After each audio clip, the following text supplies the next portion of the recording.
오늘은 야고보서 3장 13절에서 18절 말씀 중심으로 누구냐라는 제목의 말씀으로 하나님 말씀 나누도록 하겠습니다.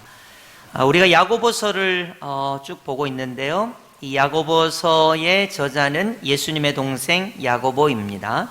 그래서 여러분들께서 이 야고보서는 예수님의 동생이 쓴 서신서구나 생각하시면 되고요, 우리가 지난주 맥주감사주일 때문에 감사에 올인하는 바람에 여러분이 야고보서의 내용을 약간 놓치실 수 있다고 생각해서 전체적으로 다시 한번 살펴보도록 하겠습니다.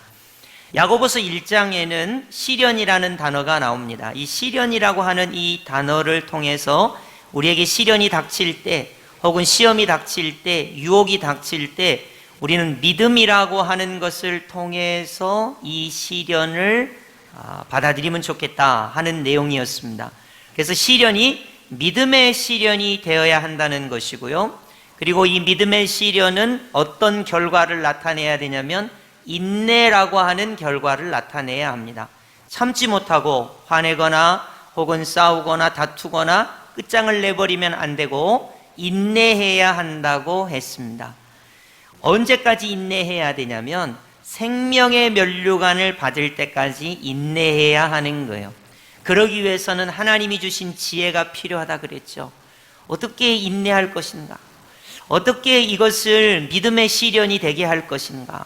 생명의 면류관을 받을 때까지 하나님께서 주신 지혜를 구하면서 인내하면서 살아가게 되는 것입니다.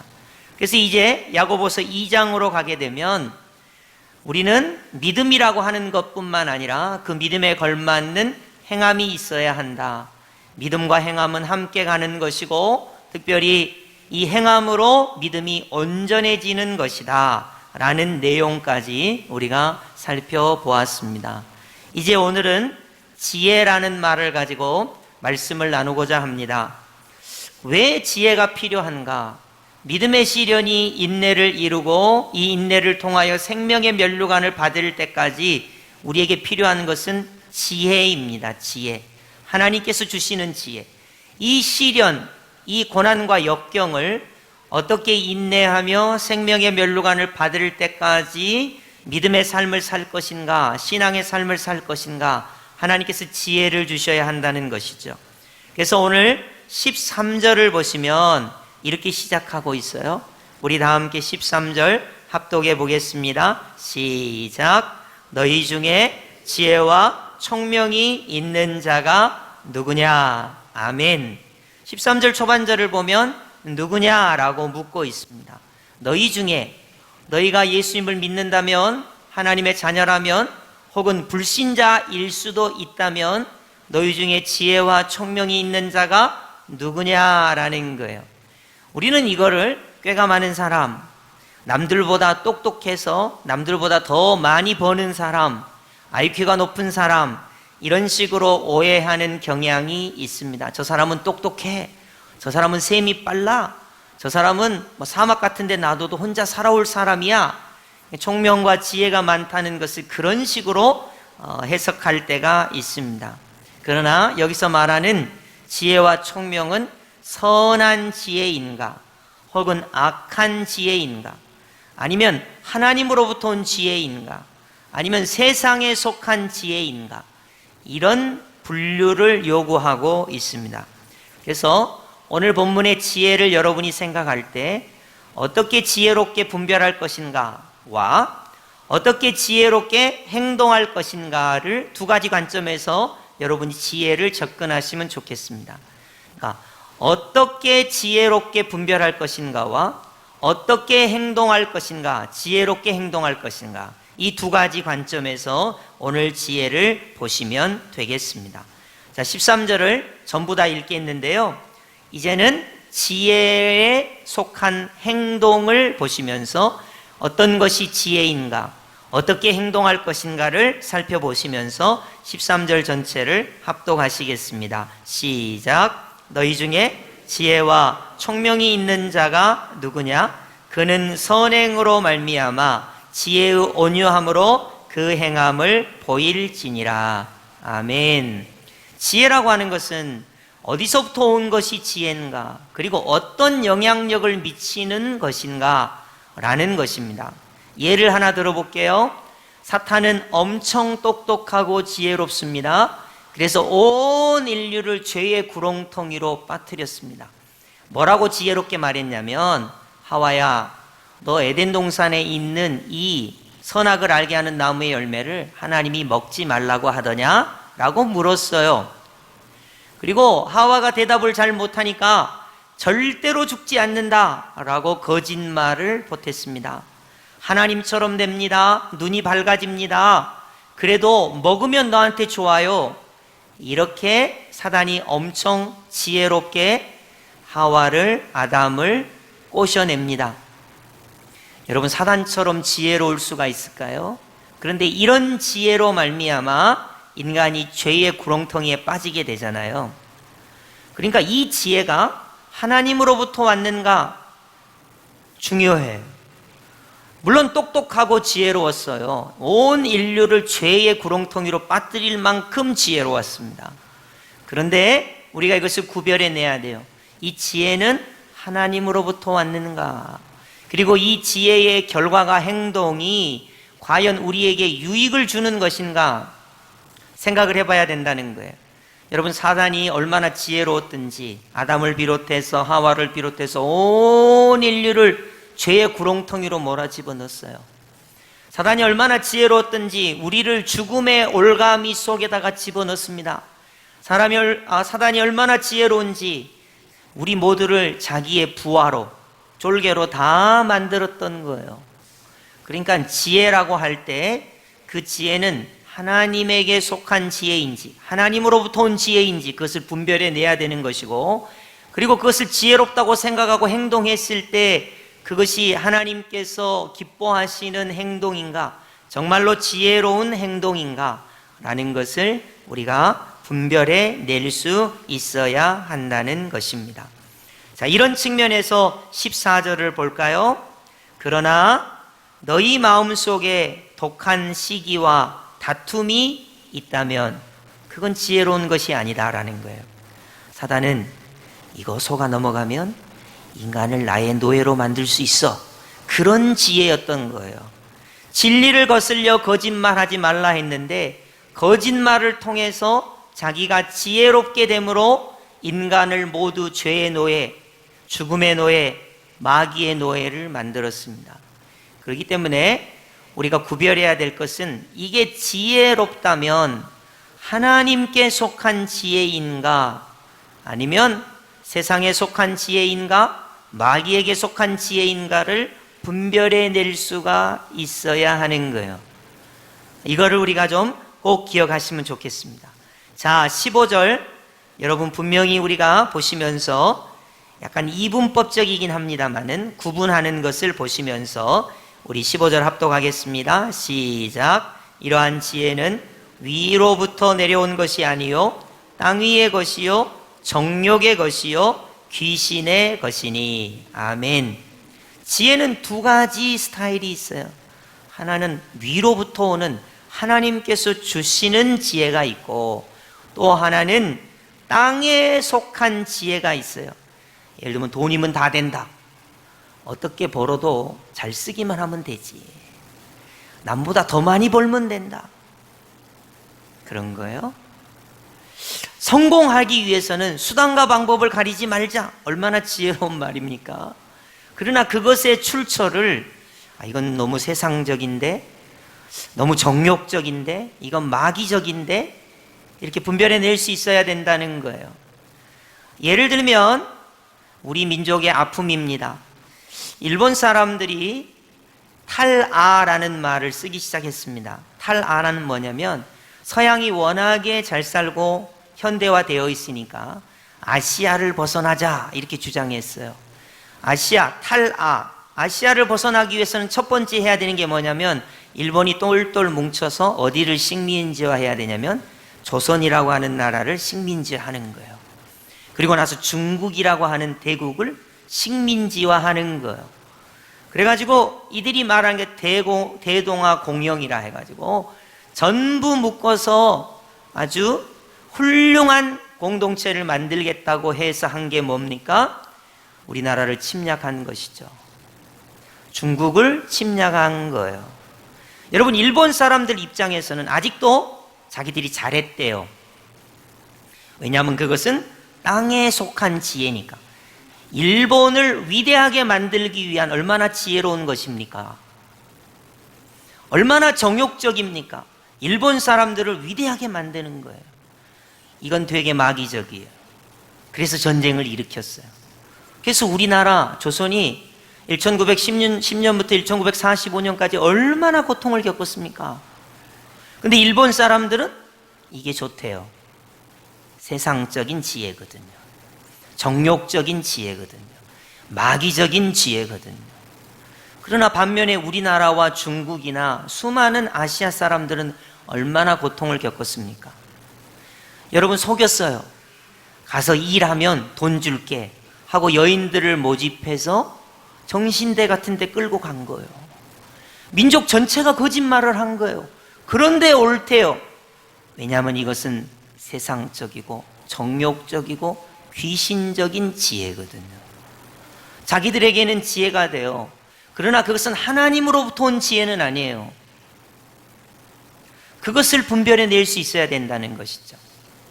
제가 이번에 돈 2만 원을 잃어버렸는데요. 어떻게 잃었는지 한번 여러분에게 말씀을 드릴 테니까 편안한 마음으로 한번 들어보세요.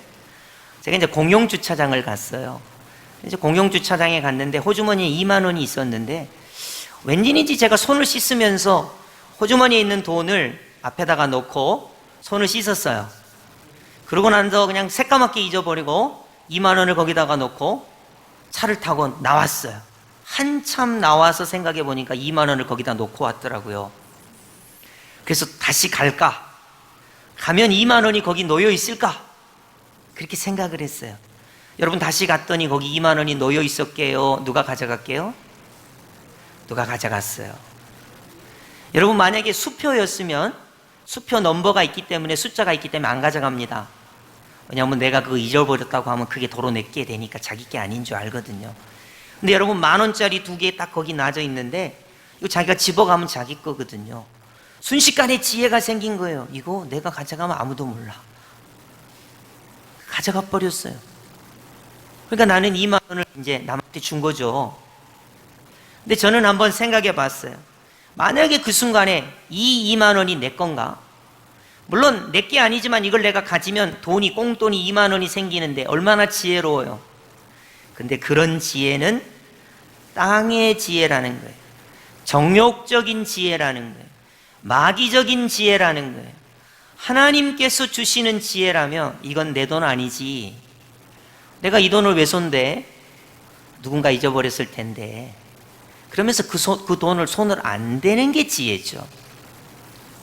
여러분, 정욕적이라는 거, 예를 들면 내가 남편이 있고 아내가 있는데 남편 몰래 아내 몰래 지혜롭게 바람을 펴요. 얼마나 지혜로운지 한 번도 안 걸렸어요. 그러고는 나는 지혜롭다고 생각해요. 얼마나 정욕적인지.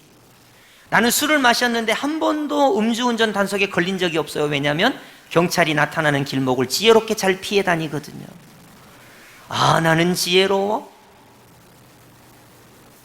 남을 속여서 남의 돈을 뺏으면서, 여러분, 보이스피싱 같은 사람들 얼마나 지혜롭습니까? 어른들 돈을 자기 돈 마냥 이렇게 뺏어가는 거예요. 얼마나 똑똑하고 지혜롭습니까? 그러나 이것은 얼마나 세상적인 지혜입니까? 얼마나 정욕적인 지혜입니까? 얼마나 귀신적이고 마귀적인 지혜입니까? 그렇기 때문에 너희 중에 총명하고 지혜로운 사람이 있느냐? 시련이 있다면 믿음의 시련이 돼야 할 것이고, 인내를 이루어야 할 것이고, 생명의 멸류관을 받기까지 지혜를 구해야 되는데, 우리가 지혜를 구할 때 이것이 하나님으로부터 온 지혜인가, 세상적인 지혜인가, 정욕적인 지혜인가, 마귀적인 지혜인가를 구별해 낼 수 있어야 한다는 것입니다. 만약에 일본 사람들이 똘똘 뭉쳐서 조선을 식민지하고 중국을 식민지하고 전쟁을 일으켜서 그렇게 하는 것이 일본에 도움이 된다고 하더라도 하나님의 지혜는 그것을 거부해야 하는 거예요. 내가 일본 사람이라도. 그래서 우리가 첫 번째 내가 지혜롭고 총명한 사람이 누구냐라고 할 때 내가 지혜롭고 총명하다는 게 IQ가 똑똑하고 남이 생각하지 못한 것을 하고 돈을 많이 벌고 세상적으로 부귀영화를 누리는 그런 것을 말하는 것이 아닙니다. 지혜를 분별할 수 있어야 돼요. 하나님께로부터 온 지혜인가? 라는 것이 첫 번째고, 두 번째, 이 지혜롭게 행동할 때 하나님께서 과연 생명의 면류관을 주실 만한 행동인가 하는 거예요. 그래서 우리 한번 생각해 볼까요? 17절, 하나님께서 원하시는 지혜는 이런 행동의 결과를 나타냅니다. 여러분 17절에 지혜의 열매 해가지고 8가지가 나와요. 도대체 하나님께서 기뻐하시는 지혜는 어떤 결과를 맺어내는가 하는 거예요. 자, 17절 우리 합독하겠습니다. 시작. 오직 위로부터 난 지혜는 첫째 성결하고, 다음에 화평하고, 관용하고, 양순하며, 긍휼과 선한 열매가 가득하고, 편견과 거짓이 없나니. 아멘. 이걸 지혜의 8가지 열매라고 보통 이야기합니다. 또 신학자들은 산상수훈의 관점에서 바라본 지혜의 8가지 열매 이렇게 말해요. 여러분, 내가 만약 지혜롭다면 이 지혜가 하나님으로부터 왔는가 분별해야 되고요, 이 지혜의 열매가 이렇게 8가지로 맺혀지고 있는가 생각해 봐야 하는 거예요. 자, 오직 위로부터 난 지혜는 첫째 뭐라고요? 성결하고입니다. 성결이라는 말은 더럽고 추하지 않는 것을 성결이라고 합니다. 더럽고 추하지 않는 것. 내가 이렇게 지혜롭게 행동했는데 더러워져 버리고 추해져 버리면 그건 지혜로운 것이 아니라는 거예요. 이렇게 한번 얘기를 해볼까요? 독일 사람들이 지혜를 짜냈습니다. 어떤 지혜를 짜냈냐면, 유태인들을 돈이 많고 재산이 많으니까 이 유태인들의 돈을 다 뺏으려면 어떤 지혜를 내야 될까 생각을 했어요. 성경을 딱 보니까 성경에 유태인들이 예수님을 십자가에 못 박을 때 이 피를 우리에게 돌리소서 그랬단 말이에요. 그러니까 독일 사람들이 성경을 딱 보니까, 여러분 독일 사람들은 100% 기독교인입니다. 그리고 종교개혁이 거기서 일어났어요. 독일 사람들은 예수님을 제일 잘 믿는 민족 중에 하나입니다. 그러다 보니까 성경을 딱 보니까 어떤 생각이 들었냐면, 유태인들이 너무 잘 살고 우리는 못 사는데 유태인의 재산을 몰수하려면 어떻게 해야 될까 보니까, 성경을 보니까 예수님을 십자가에 못 박으면서 예수님의 피와 이 죄를 우리와 우리 후손에게 돌리소서 그랬단 말이에요. 지혜를 딱 짜냈어요. 유태인들을 박해하자, 유태인들의 재산을 몰수하자, 유태인들을 600만 명이라도 수용소에 놓고 처형시키자. 여러분, 전 세계에서 예수님을 제일 잘 믿는 기독교인들이 독일 사람이에요. 근데 이 독일 사람들이 지혜를 냈어요. 유태인을 다 몰살시킨 거예요. 죽이려고 한 거예요. 그것도 성경을 근거해서 게르만 민족의 위대함을 나타내기 위해서, 자신들의 경제의 문제를 타개하기 위해서, 그리고 세계전쟁을 일으키게 됩니다. 여러분, 이런 지혜가 하나님으로부터 왔을까요? 너무나 세상적이지 않습니까? 너무나 정욕적이지 않습니까? 사람을 죽여가면서 자기의 이익을 취하는 너무나 귀신적이고 마귀적이지 않습니까? 독일 사람들이 자기들의 똑똑함에, 자기들의 지혜와 총명에 취했어요. 여러분, 지혜의 첫 번째 열매는 성결이에요. 내가 이렇게 지혜롭게 행동했는데 내가 더러워지고 내가 죄악 가운데 빠지고 내가 추하게 되면 하나님이 원하시는 지혜가 아닙니다. 여러분이 똑똑하신데 죄의 구렁텅이에 빠지고 하나님과 멀어지고 하나님께서 싫어하시는 행동을 하면서 나는 남보다 똑똑하고 지혜로워 이렇게 생각하신다면 천부당 만부당한 지혜입니다. 너희가 총명하고 지혜로운지 누군지 아느냐? 우리 하나님은 그 지혜의 결과가 성결하게 나타나시는 걸 원하는 거예요. 여러분, 가난해도 좋습니다. 건강하지 않아도 좋습니다. 내가 지혜롭다면 성결하게 나타나는 거예요. 두 번째, 다음에 화평하고 그랬습니다. 여러분, 우리가 하나님께서 주시는 지혜로 이 세상을 살아간다면 화평한 거예요. 나는 남편보다 똑똑하니까 이번에 내가 남편을 더슬러가지고 남편을 화가 나게 해야지. 남편을 꼼짝 못하게 해야지. 그러고 싸우면 그건 하나님께서 주신 지혜도 아니고 하나님께서 주신 지혜의 결과도 아닌 거예요. 내가 이번에 저 친구를 더슬러가지고 여기에 빠져가지고 저 친구가 곤란하게 만들어야지. 옴싹달싹 못하게 해야지. 내 손에 코가 끼어가지고 내가 움직이는 대로 지혜롭게 내가 끌고 다녀야지. 화평을 이루는 결과가 아니기 때문에 그건 하나님께로부터 온 지혜도 아니고 하나님께서 기뻐하시는 지혜도 아닌 거예요. 여러분, 내가 저 사람하고 싸워가지고 이기는 지혜를 발휘해야지. 그건 하나님께로부터 온 지혜도 아니고 하나님께서 원하시는 지혜의 결과도 아닌 거예요. 하나님께서 원하시는 지혜의 결과는 화평하는 것이에요. 용서하는 거예요. 사랑하는 거예요. 화해하는 거예요. 그게 하나님으로부터 오는 지혜고 하나님께서 주신 지혜로 행동해서 나타나는 결과가 되는 것입니다. 지혜롭다고요? 똑똑하다고요? 정말로 너희 중에 지혜와 총명이 있는 자가 누구냐? 제목을 생각해 보시기 바랍니다. 세 번째는 관용이라고 하는 열매를 나타냅니다. 하나님께서 주신 지혜를 통해서 지혜롭게 행동하니까 관용하게 되는 것입니다. 온유하게 되는 것입니다. 막 화가 나고 시기와 질투가 나고 성질이 나고 그건 하나님께서 주신 지혜도 아닐 뿐더러 하나님께서 결과로 주신 온유함도 아닌 것이에요. 막 내가 화가 나고 상대방이 믿고 시기가 나고 질투가 나고 성질이 나는 것은 자기 스스로 자기가 똑똑하고 지혜롭다고 생각해도 그것은 하나님께로부터 온 것이 결코 아니라는 것입니다. 이제 우리가 네 번째 보면 양순이라는 아주 재미있는 말이 나옵니다. 여러분, 양순 이름도 많이 있는데요. 양순이란 말은 어떤 뜻이냐면 여러분 잘 들어보세요. 쉽고 편하게 순종하는 것을 양순이라고 합니다. 쉽고 편하게 순종하는 거예요. 예를 들면 하나님께서 고향과 친척과 아버지 집을 떠나라. 쉽고 편하게 아멘 하고 순종하는 거예요. 쉽고 편하게 순종하는 겁니다. 요새 젊은 사람들에게 순종하세요 그러면 나 순종 안 해요. 내가 왜 순종해요? 나 굉장히 똑똑한데. 나 저 사람보다 더 배웠어요. 나 저 사람보다 더 나아요. 내가 왜 저 사람의 말에 내가 순종해요? 나 순종 안 해요. 왜냐하면 난 똑똑하거든요. 저 사람은 나보다 바본데요. 저 사람은 나보다 못한데요. 저 사람은 나보다 실력이 없는데요. 그러니까 내가 순종할 수가 없어요. 그러다 보니까 어디까지 가냐면 하나님의 말씀에도 순종하지를 않아요.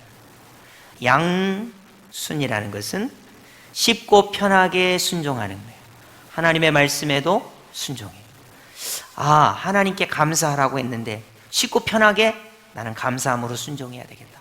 가정에 순종하라고 하는데 내가 왜 남편에 순종해? 저 남편은 내 마음에 안 드니까 나는 순종 못해. 그게 아니라 하나님의 말씀이 가정에 감사하라고 하니까 내가 남편에게 감사하고 아내에게 감사하고 자녀에게 감사하고 이렇게 쉽고 편하게 순종할 수 있어야 된다는 거예요. 정말로 지혜로운 사람이라면 하나님께서 때리는 매를 맞고 그제서야 순종하면 지혜로운 사람이 아니죠. 쉽고 편하게 순종하는 열매가 맺히는 거예요. 그러나 대부분의 사람들은 세상적이고 정욕적이고 마귀적이기 때문에 그런 지혜를 추구하기 때문에 양순하지 않다는 것을 우리가 알 수가 있습니다. 또한 서궁율과라고 말하고 있습니다. 다섯 번째 궁율인데요. 상대방을 불쌍히 여기는 마음이에요. 아, 저 사람 왜 저렇게 불쌍할까? 이렇게 생각하니까 용서도 되고 화해도 되고 사랑도 할 수 있죠. 저 사람은 정말로 나쁘다. 저 사람은 정말로 밉다. 이렇게 생각하면 절대로 궁휼히 여길 수 없습니다. 우리에게 지혜가 있다면, 하나님께서 주신 지혜가 있다면 어떤 사람을 긍휼히 여기는 열매가 나타나는 것이 정말로 지혜롭게 행동하는 거예요. 여러분, 낯설 것도 없는데 남을 도와야 할까요? 과연 그런가요? 나는 살고 당신은 죽으면 좋을까요? 나만 살고 모두 죽으면 정말로 좋을까요? 그렇지 않습니다. 하나님께서 원하시는 지혜는, 하나님께로부터 온 지혜는 긍휼히 여기는 열매를 맺는 거예요.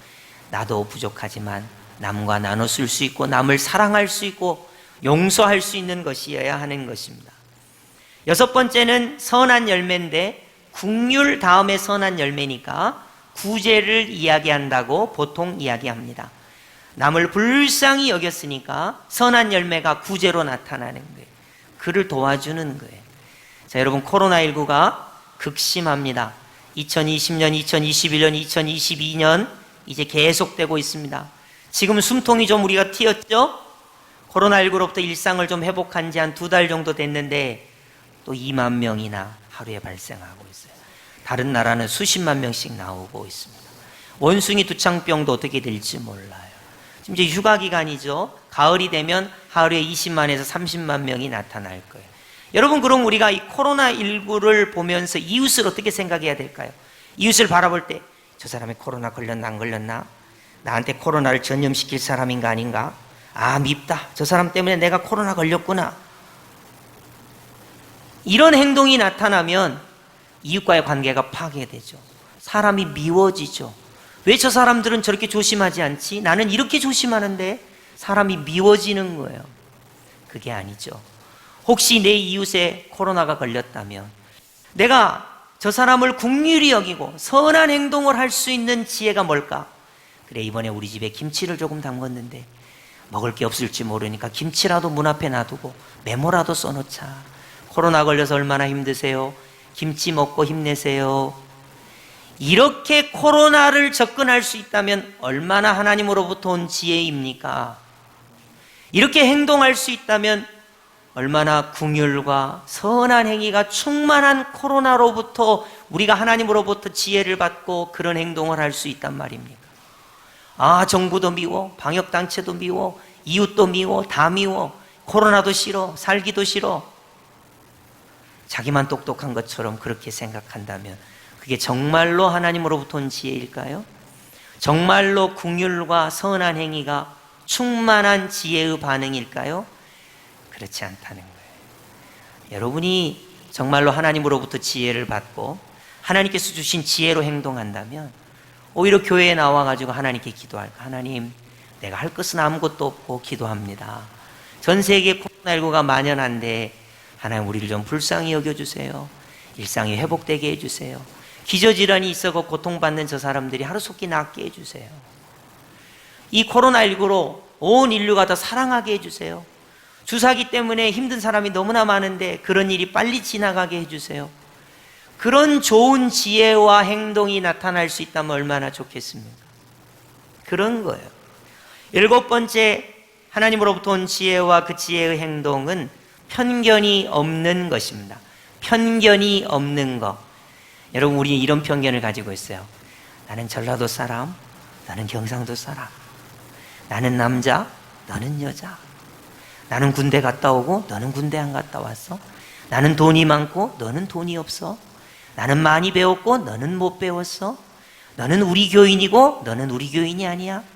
나는 기독교인이고 너는 불교인이야. 나는 기독교인이고 너는 유교인이야. 나는 기독교인이고 너는 이슬람이야. 나는 기독교인이고 너는 무교야. 그러니까 달라. 편견을 가져야 돼. 천만의 말씀입니다.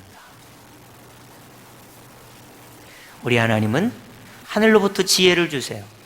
편견을 가지지 말래요. 여러분, 남자와 여자가 서로 편견을 가지면 같이 살 수 있겠습니까? 인간의 반이 남자고 인간의 반이 여잔데. 여러분, 이번에 우리 투표할 때 그랬다니까요.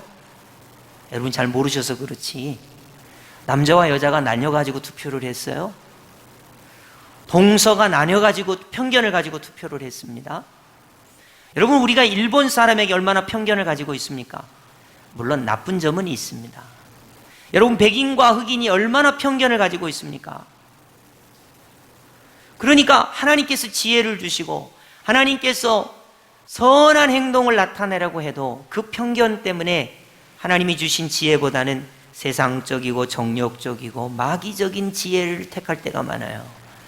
그리고 우리의 행동이 편견에 사로잡힐 때가 있습니다. 예를 한번 들어볼까요? 미국 사람들이 남부에서 모카 농장을 열심히 일궜습니다. 여러분, 미국 남부는 엄청 뜨겁습니다. 한 40도 막 이래요. 그러다 보니까 모카 농사를 지려면 백인들이 너무 힘든 거예요. 그래서 꾀를 하나 냈어요. 아프리카 가가지고 싼 돈을 주고 흑인들을 사로잡아 와가지고 미국 농장에 다 푸는 거예요. 그러면 색깔이 꺼먹고 이러니까 일을 잘할 거 아니에요. 근데 얘네가 글을 배우면 하나님께서 주일날 쉬라고 했는 걸 알게 되니까, 또 하나님께서 하나님의 형상대로 자기들 창조한 걸 알게 되니까 이게 문제가 되니까 글을 안 가르쳤어요. 흑인들에게 글을 안 가르쳐요. 주일날 일하게 했어요. 그리고 자기들은 주일날 가서 예배 드렸어요. 그리고 남과 북이 전쟁을 해요. 남쪽은 흑인들을 노예로 부리겠다, 북쪽은 그건 아니다 하고 전쟁을 했습니다.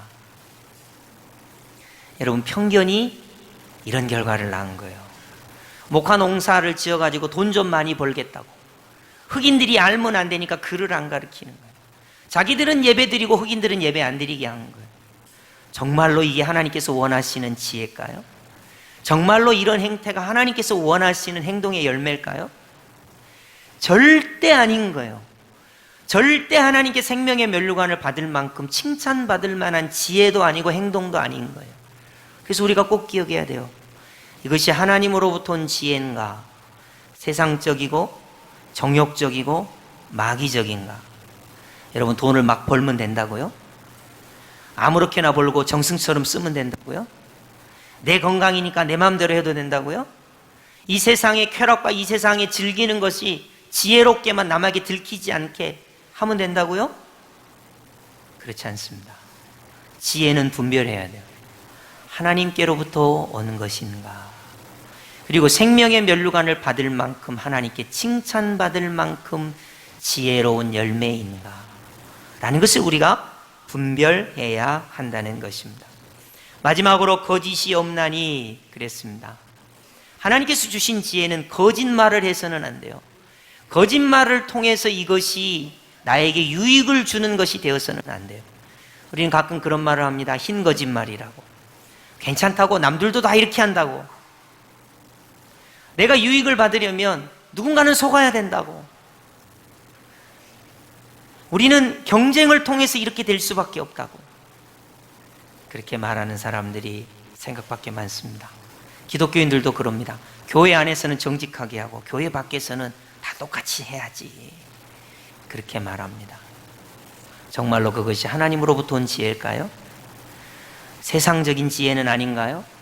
정욕적인 지혜 아닙니까? 내 욕심에 의해서 그렇게 말하는 거 아닙니까? 마귀적이고 귀신적인 지혜는 아닙니까? 여러분, 우리는 이 세상을 살아가면서 시련 가운데 살아가고 있어요. 이 시련이 믿음의 시련이 돼야 돼요. 그리고 하나님, 우리에게 인내를 주세요, 지혜를 주세요. 생명의 면류관을 받을 때까지 인내하면서 지혜롭게 살아야 되는데, 그래서 두 가지예요. 이 지혜가 하나님으로부터 온 것인가, 세상적이고 정욕적이고 귀신적인가, 마귀적인가, 이것을 분별해야 돼요. 또 하나는 이것의 열매가 맺힌다면 정말로 지혜의 8가지 열매가 내게 맺히고 있는가, 하나님께 생명의 면류관을 받을 만큼 칭찬받을 만한 지혜로운 행동이었는가 하는 거예요. 여러분이 지혜롭게 싸우시겠다고요? 지혜롭게 이기시겠다고요? 남보다 지혜롭게 돈을 버시겠다고요? 여러분이 남을 어떻게 하면서 지혜롭게 여러분이 뭔가를 하시겠다고요? 그것이 정말로 하나님으로부터 온 지혜입니까? 그것이 정말로 하나님께 칭찬받을 만한 지혜의 열매입니까? 이것을 분별해 내야 됩니다. 이제 우리는 코로나19가 심각해질 상황으로 이제 점점 나가고 있어요. 여러분에게 지혜가 있으십니까? 총명이 있으십니까? 어떻게 하는 것이 지혜로운 코로나19 상황에서의 삶일까요? 어떻게 가정생활을 하는 것이 하나님으로부터 온 지혜일까요? 막 싸울까요? 계속 다툴까요? 계속 비난할까요? 어떻게 직장생활하는 것이 하나님으로부터 온 지혜로운 직장생활일까요? 계속 미워할까요? 계속 밀고 당길까요? 어떻게 하는 것이 이웃과의 지혜로운 삶일까요? 어떻게 하는 것이 하나님께 생명의 면류관을 받는 지혜로운 그런 삶의 결과일까요?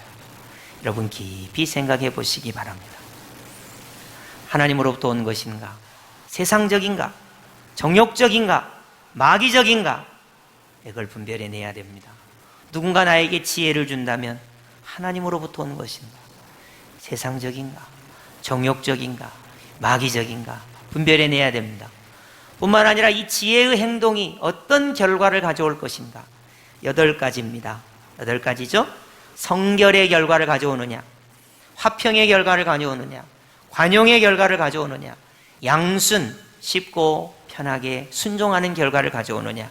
긍휼과 선한 열매의 결과를 가져오느냐? 아니면 편견이 사라지는 결과를 가져오느냐? 거짓이 없어지는 결과를 가져오느냐? 이런 것이 지혜의 열매라고 오늘 말씀하고 있습니다. 여러분, 우리는 기도해야 됩니다. 하나님, 믿음의 시련이 되게 하여 주옵소서. 인내하게 하여 주옵소서. 생명의 면류관을 받게 하여 주옵소서. 그렇게 하기 위하여 지혜를 주시옵소서. 그때 하나님께서 우리에게 지혜를 주세요. 우리는 이 지혜가 하나님께로부터 왔는가? 그리고 이 지혜의 결과가 하나님께서 받으시는 지혜의 결과인가? 행동인가?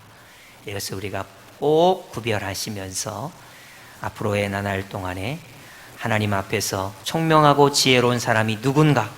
나는 정말로 하나님 보시기에 지혜롭고 총명한 사람인가? 내가 누군가? 이런 지혜로운 결과를 얻으시면서 정말로 하나님께 칭찬받는 지혜로운 주의 백성들이 다 되시기를 예수님의 이름으로 축복합니다. 아멘.